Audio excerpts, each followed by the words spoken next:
Welcome to Nayak 9 news. ఆడబిడ్డగా ఆదరించి గెలిపించండి. నంద్యాల జిల్లా అభివృద్ధి ధ్యేయంగా పనిచేస్తాం. డాక్టర్ బైరెడ్డి శబరి. నంద్యాల తెలుగుదేశం పార్టీ లోక్సభ అభ్యర్థిగా, తాను టీడీపీ అసెంబ్లీ అభ్యర్థిగా సీనియర్ రాజకీయ నాయకులు మాజీ మంత్రి ఎన్ఎండి ఫారూక్లు పోటీ చేస్తున్నామని, ఆడబిడ్డగా ఆదరించి ఎంపీగా గెలిపించాలని నంద్యాల టీడీపీ ఎంపీ అభ్యర్థి డాక్టర్ బైరెడ్డి శబరి కోరారు.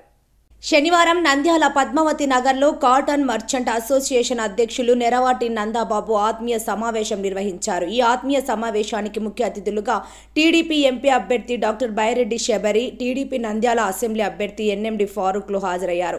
ఈ సందర్భంగా బైరెడ్డి శబరి మాట్లాడుతూ, రాజకీయ కుటుంబాల నుంచే నేను, ఫారూక్లు వచ్చామని, రాజకీయ వ్యాపారం కాకుండా మా రెండు కుటుంబాలు ప్రజాసేవ చేస్తున్నాయని, మా నాన్న బైరెడ్డి రాజశేఖర్ రెడ్డి రాయలసీమ అభివృద్ధికి అలుపెరగని పోరాటం చేస్తున్నారని వివరించారు.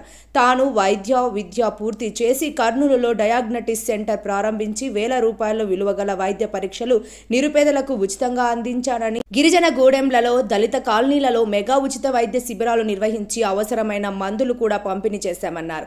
రాష్ట్ర బీజీవైఎం కార్యదర్శి, నంద్యాల జిల్లా బీజేపీ అధ్యక్షురాలుగా పనిచేశానని, జిల్లాపై పూర్తి అవగాహన కలిగి ఉన్నానని, తనను ఎంపీగా గెలిపిస్తే నంద్యాల పార్లమెంట్ పరిధిలోని 7 అసెంబ్లీ నియోజకవర్గాల అభివృద్ధికి కృషి చేస్తారని బైరెడ్డి శబరి అన్నారు.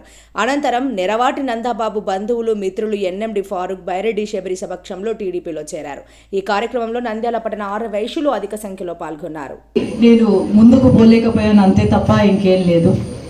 కాబట్టి నాకంటూ ఎటువంటి బ్లాక్ మార్క్ లేదు, అందరితో కలిసిపోయేదాన్ని. సమస్య వచ్చిందంటే ఖచ్చితంగా నాన్నగారి గురించి తెలుసు, ఫారూక్ గారి గురించి తెలుసు. ఎప్పుడు కూడా వెనకడుగు వేయకుండా ముందుకు వెళ్ళే వాళ్ళము మా ఫ్యామిలీస్. కాబట్టి మీరందరూ నా పైన మీ ఇంటి ఆడపిల్ల అనుకొని నాకు మద్దతు తెలిపి మీరందరూ కూడా మమ్మల్ని గెలిపిస్తారని చెప్పి నేను కోరుకుంటూ ధన్యవాదాలు.